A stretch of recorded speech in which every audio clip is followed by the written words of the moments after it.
Terima kasih pemirsa, Anda masih bersama kami di Liputan Metropolis Malam.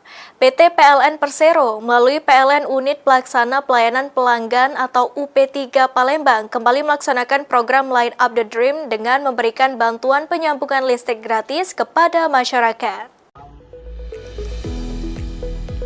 Dalam pelaksanaan kali ini, bantuan tidak hanya diberikan kepada rumah tangga, tetapi juga kepada fasilitas ibadah. PLN menyalakan sambungan listrik pada 2 musola di Desa Bukit, Kecamatan Petung, Kabupaten Banyuasin. Dengan adanya listrik, aktivitas ibadah masyarakat di musola tersebut diharapkan dapat berlangsung lebih nyaman, terutama pada malam hari.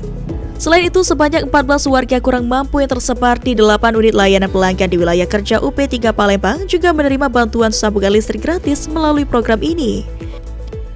Manajer PLN UP3 Palembang Arif Azani mengatakan program Light Up the Dream merupakan bentuk kepedulian pegawai PLN secara sukarela menyisihkan sebagian rezekinya untuk membantu masyarakat mendapatkan akses listrik. Menurutnya, program ini tidak hanya menyasar rumah tangga tetapi juga fasilitas sosial agar dapat dimanfaatkan masyarakat dengan lebih baik. Salah satu pengurus musola Nur Huda Ahmad mengaku bersyukur atas bantuan listrik yang diberikan PLN. Ia mengatakan kehadiran listrik sangat membantu masyarakat dalam menjalankan kegiatan ibadah seperti sholat berjamaah dan pengajian terutama pada malam hari.